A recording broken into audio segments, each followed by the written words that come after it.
They say I have the smartest followers on all of Twitter, and it's true. I gotta say it's true. Check it out. Montoya_test on Twitter. And I put up a poll asking, do you think they're gonna release a 400 or 500i sized ship, or will it be a lame ass rover? I made an entire video about 2 months ago explaining why I thought the only thing missing from the lineup from Origin was a ship that came in somewhere between a 300 and a 600, giving you my logic. And I said, what do you think, guys? And you said, wow, Montoya, you're completely wrong. It's going to be a rover. And I said, yeah, we'll see about that. But there you go. You guys are amazing. How'd you know? Well, we knew a rover was coming because it was in the game files recently. But before that, I don't know. But here we are, the G12 rovers. Look at this thing. It is slick. How is the marketing on this page? Pretty damn spectacular. Look at these. All these pictures, nice and glossy. And wait a minute. What's that? Yeah. Ladies and gentlemen, welcome back. I am Montoya. So it turned out to be a rover, and you know what? I can't say I'm usually the biggest fan of rovers. I don't care for them much. In fact, in the game right now, there's not much use for them. Not saying that there won't be in the future. There definitely will be in the future. But this design really does interest me, and I like my vehicles like I like my coffee, black. So here we are. Here's the black version with weapons.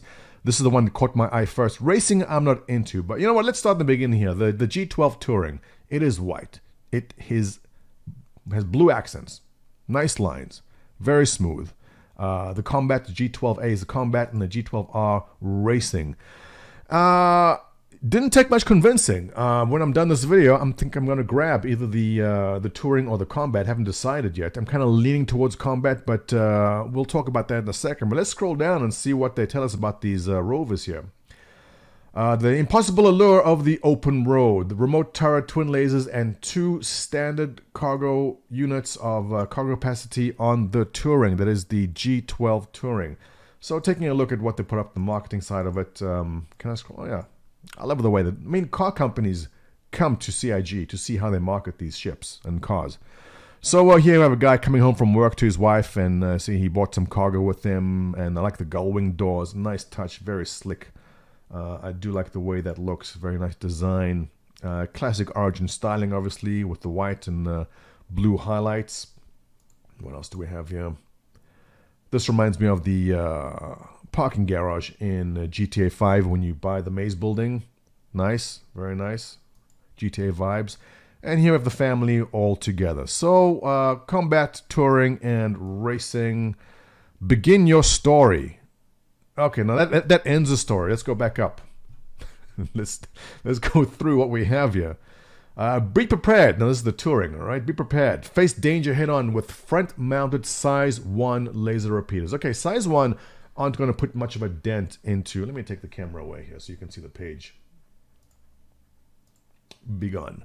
Size 1 lasers are not really going to put much of a dent into the larger ships, but anti-personnel and for other vehicles definitely can harass them, if not strip down the shields and do serious damage with sustained fire.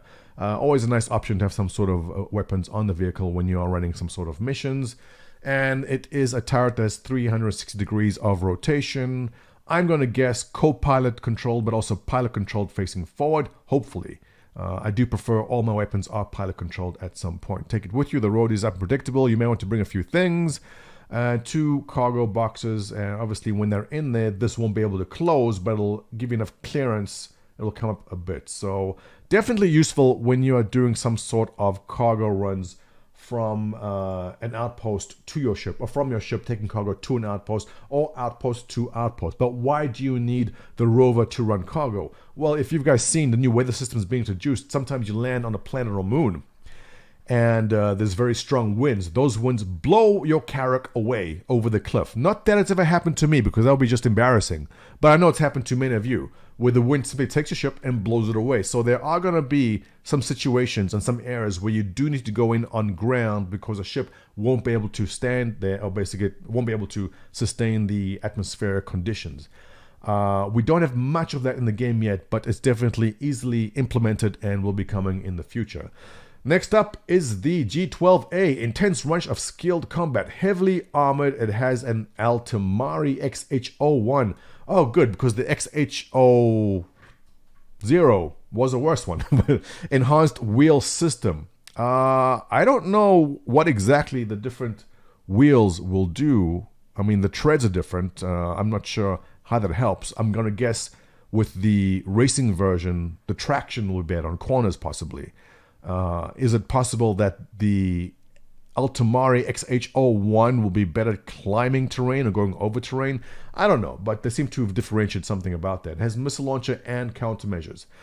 Alright, so what do we know about this? Dominate the most savage terrain, intense skirmishes with a fortified body and frame. With the wheel system designed for combat. Okay, so maybe the wheels can take more hits. Maybe that's it. The wheels are more heavily armored. That would make sense. Missile countermeasures. Control the battlefield with standard equipment missile rack capable of firing 8 projectiles.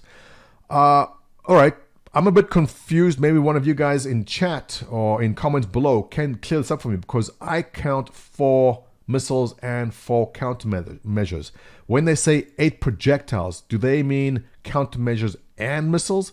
I do not see 8 missiles on this rack, and I do not see how they could fit 8 missiles on this rack. Maybe there's more missiles stored underneath and they get put up. Judging just from what I see from this picture, I think what they mean is 8 projectiles by counting the countermeasures and the missiles. Let me know, and perhaps we can clear that up. Alright, so that's pretty much what we know about the Combat 1. Moving on to the racing. Now, Daymar Racing, guys, I see you already smiling and jumping up and down with joy. An EMP device. Think Mario Kart. Think the turtle. This is exactly what that is. You're in the race, you're coming up another guy, you pop your EMP, it shuts him down, you can overtake him. An interesting aspect to racing, and what do they say about it? Let's take a look. Pro style. From its featherweight frame to its legendary sport-inspired design. Alright, so this rover, the racing rover, is going to have fast acceleration, most likely faster top speed, and I'm going to guess better traction, or at least it should have better traction than the others too. Most interesting thing to add to it is the EMP. Very likely made for the single purpose of affecting other vehicles within range. There's no ship which is going to come down and hover above you and wait for you to pop that EMP. But I'm sure we'll find other interesting uses for it. I mean, can this take down NPC turrets? Can this take down any situations where there's shields on another ship that's parked on the ground maybe? So we'll see. Interesting design aspect, and I'm curious to see how you all end up using it. Let's check out these brochures, always so fancy. Let's take a look what they say here. A different class of rover, the romance of blah blah blah. Yes, it's very cool. It's very sleek. I like the look of it. Inside, nice. Very simple, very clean. Kind of Tesla, little console in the middle there. I like the minimalistic, smooth design. Actually, I want a car that looks like... I want this seat. I actually want this as my main chair in my office. I'm looking... Maybe I should make one of these. Very nicely done. Very sleek, minimalistic, smooth. This era console here, this is very reminiscent of the 890 and the 600 design. So they carry the design aspects over the Rover. This picture we've seen, this guy's going to visit his girlfriend. He brought lots of red wine, so you know there's going to be action this evening. And we've seen that already too. And here we have a closer look at the size 1 turret. This is obviously a rotating turret. Can fire all directions. Does it come down into the roof? I don't know. Possibly. Although I don't know if there's enough room. There might be. There might be. Performance wheel system. On the road, the ultra performance wheel suspension. Custom design. Doesn't say much about what that means. Alright. Grace under pressure. Nice Valkyrie. These guys go into combat. Again, these are going to be size 2 missiles. I don't know how effective these missiles are going to be against most ships. Mostly just harass them. You're probably not going to take down a ship with those missiles unless it's keeping still and you're hitting the same spot over and over again.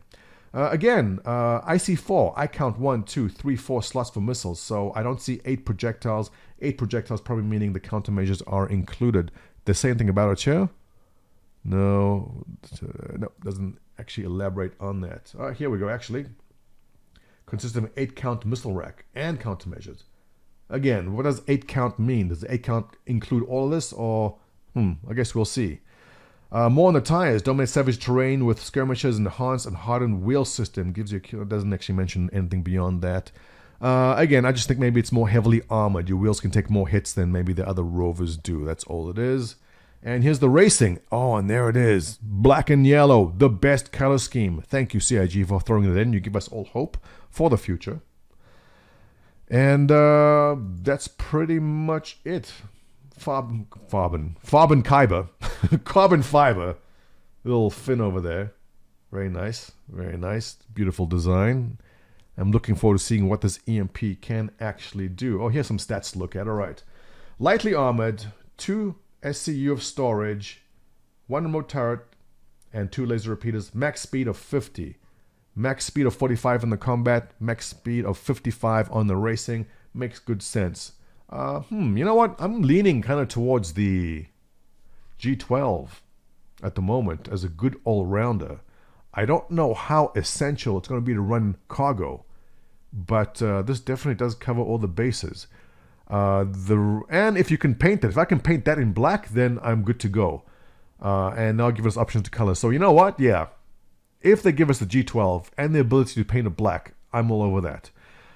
The reason I'm not so hot in the combat one is, there's just going to be a lot more effective vehicles for combat. The other Rovers, more heavily armored, and some better weapons on them. And I do like, as a way to discourage other smaller ships from flying around and buzzing around, you can fire those missiles up.